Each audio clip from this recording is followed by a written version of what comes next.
बिस्मिल्लाहिर्रहमानिर्रहीम। अस्सलाम वालेकुम। मैं हूं डॉक्टर ताहिर ज़फ़र अपने चैनल होम्योपैथी हेवन से। आज हम बात करेंगे खारिश की। खारिश एक बहुत पुराना जल्दी मर्ज़ है। इस मर्ज़ में मरीज़ की जल्द में खारिश होती है। ये खारिश कभी खुश्क हो सकती है और कभी ताज़ा। मरीज़ को पहले तो खारिश करने में एक मज़ा सा आता है और वो खारिश करने लगता है और खारिश कर करके अपने जल्द को छील लेता है और बाज़ बार खून तक निकाल लेता है और इस वजह से बड़ी अज़ियत तक उठाता है। और याद रहे कि खारिश रात को बिस्तर की गर्मी से और ज़्यादा बढ़ जाती है। मरीज़ सारी रात खारिश कर करके गुजार देता है। थोड़े फिंसियाँ तक भी निकल आती हैं और ज़ख्म भी बन सकते हैं। उसकी नींद अलग ख़राब होती है। अगर हम इसके असबाब की बात करें, जिगर के फाल का दुरुस्त ना होना, खून में खराबी होना, सफाई वगैरह का ख़ास ख्याल ना रखना, माहवारी के अय्याम में खराबी होना और अय्याम हमल में मसाइल पैदा होना, एलर्जी, पोलन, धूल, खाने पीने की अशिया से एलर्जी और नमक की कमी से जल्द खुश्क होना और किसी हशरातुल अर्ज़ का काटना। आपको कोई अंदरूनी बीमारियां भी हो सकती हैं।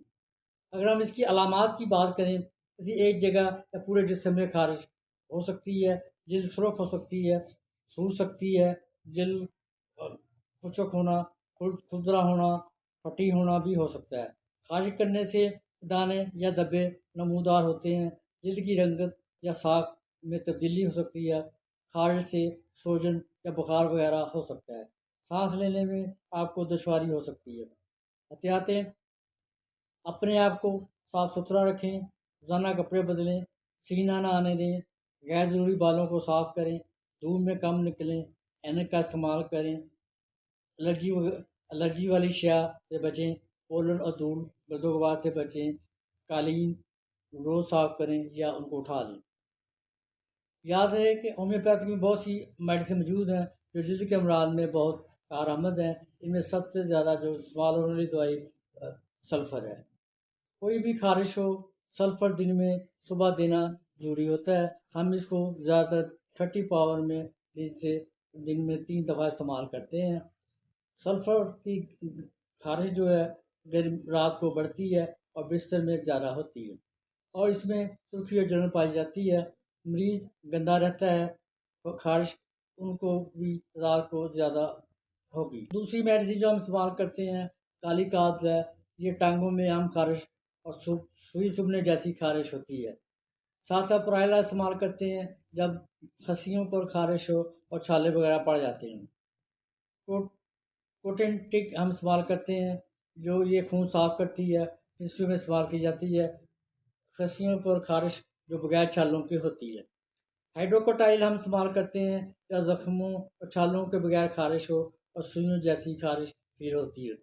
एगैरिकस हम उस वक्त इस्तेमाल करते हैं जब जगह जगह सुइयाँ चुभने का एहसास हो, खारिश हो और सुनपन का एहसास हो और आपकी टांगों में रिंगवाम हो। कैलोरियम हम उस वक्त इस्तेमाल करते हैं जब आपके टांगों या निचले हिस्सों में दाद या फंगल इन्फेक्शन हो। ऊपर के हिस्सों में रिंगवाम में ये इस्तेमाल की जाती है। बेसिलिनम हम इस्तेमाल करते हैं दाद जो जिस्म के ऊपर के हिस्सों में होती है। ज़्यादातर ये सीना, बाजू और कंधों में अगर दाद हो तो उसके लिए इस्तेमाल की जाती है। स्टैफी सैग्रिया उस वक्त इस्तेमाल की जाती है जब आपको अंदरूनी गुस्सा और जज्बात दबने से जल्दी इमराद पैदा हो। मिजीरियम हम इस्तेमाल करते हैं शरीर खारे जिसमें खाने खजाने से खून भी निकल सकता है। एलोमिना हम इस्तेमाल करते हैं जब जब खारिश हो, खून निकलता हो और दर्द होना हो और जिनसी उंगलियों में जलन और स्कैबीज पैदा हो जाए। सिफिलिनम वन हम इस्तेमाल करते हैं वो खारिश जब रात को बहुत ज़्यादा बढ़ जाए।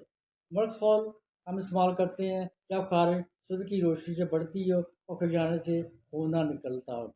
नेट्रामेल हम इसको इस्तेमाल करते हैं गर्म चीज़ों से हालत मज़ीद ख़राब हो, नहाने से आराम आता हो, प्यास ज़्यादा हो और मरीज़ नमक खाने का शौकीन हो। इसके साथ साथ और हम मावन अद्वियात भी इस्तेमाल करते हैं मरीज़ की अलामात के मुताबिक। इंथ्रासीनम वन हम इस्तेमाल कर सकते हैं, रेडियम ब्रूम, बेसिलिनम और सोराइनम वन हम भी इस्तेमाल करते हैं। हम अर्टिकेरिया इस्तेमाल करते हैं अगर एलर्जी, खारिश, फिंसियाँ हों और जिस्म गर्म रहता हो, आपकी सांस में दिक्कत आती हो। एपस उस वक्त इस्तेमाल करते हैं जब जिस्म पर उभरी हुई खारिश हो, گرمی ہو پیاس ہو۔ ہم رسٹاک استعمال کرتے ہیں جو آبلے دار اگزیما ہو اور پانی چھالے والے ہوں۔ آرسینک ایلبم استعمال کرتے ہیں، شریر جلن، گرمی سے آرام اور چمبل وغیرہ میں استعمال کی جاتی ہے۔ اس میں مریض بہت زیادہ بے چینی محسوس کرتا ہے۔ یاد رہے یہ تمام میڈیسن آپ کے نالج کے لیے ہیں۔ کسی بھی مسئلے کی صورت میں اپنے ڈاکٹر سے رابطہ کریں، ویڈیو لائک کریں، سبسکرائب کریں اور کمنٹس باکس میں اپنے مارکس دیں۔